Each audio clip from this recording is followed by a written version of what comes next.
आपने कई मौकों पर परेड में Pinaka rocket, Akash air defence system, weapon locating radar, 155 mm artillery guns को देखा होगा। ये सभी देसी तकनीक से यानी डोमेस्टिक टेक्निक से बने, यानी इन्हें डिफेंस सेक्टर में मेक इन इंडिया के फ्लैग बेरर्स के तौर पर कहा जाए तो गलत नहीं होगा।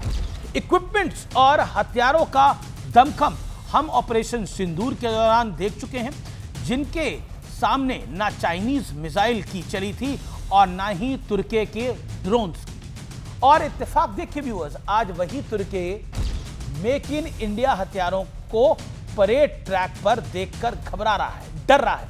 ऐसा इसलिए क्योंकि यह परेड भारत में नहीं बल्कि तुर्की के पड़ोसी देश आर्मेनिया में हुई है। जैसे हमारे यहां गणतंत्र दिवस की परेड पर राष्ट्र की ताकत के प्रदर्शन का चलन है, वैसे ही आर्मेनिया में 28 मई को मिलिट्री डे परेड का आयोजन हुआ करता है। तुर्की आर्मेनिया के दुश्मन देश अजरबैजान की हथियारों से मदद करता है। पाकिस्तान भी अजरबैजान का समर्थक देश रहा है, इसलिए मेक इन इंडिया हथियारों का आर्मेनिया में पहुंचना और उनका प्रदर्शन होना, इसका संदेश दूर दूर तक पहुंच रहा है। दुनिया भर में भारत की ताकत, दम और धमक दोनों दिख रही है।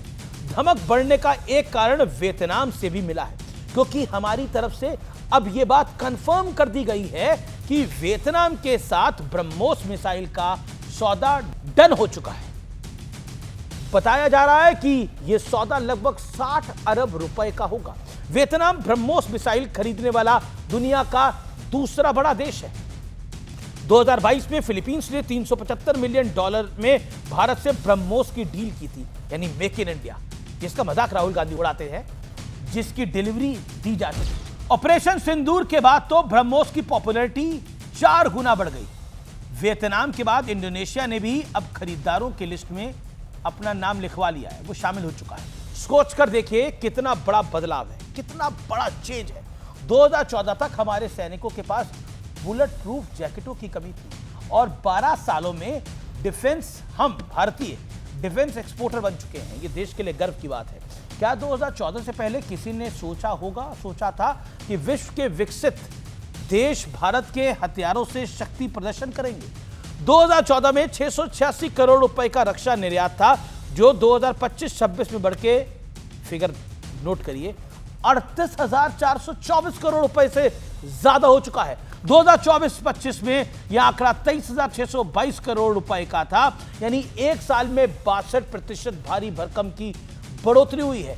भारत अब दुनिया के टॉप 25 डिफेंस एक्सपोर्टर में शामिल हो चुका है, जबकि पहले हम दुनिया के सबसे बड़े आयातकों में से थे। अब निर्यात भी तेजी से बढ़ रहा है।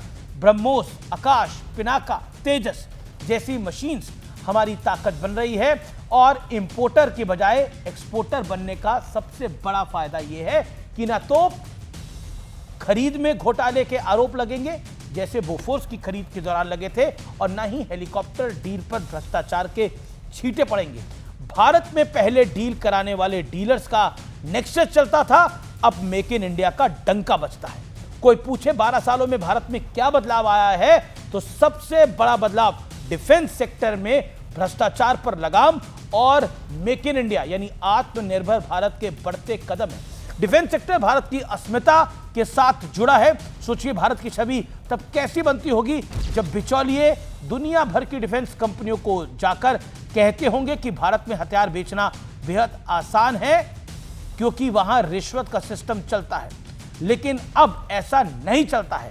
नो मिडिलमैन, नो ब्राइबरी, केवल मेड इन इंडिया का डंका। यानी भारत अब अग्रसर है अपनी ताकत को दिखाने को, और मुझे पूरी उम्मीद है कि यह खबर आप घर घर तक पहुंचाएंगे, क्योंकि यह भारत की अस्मिता से जुड़ी खबर।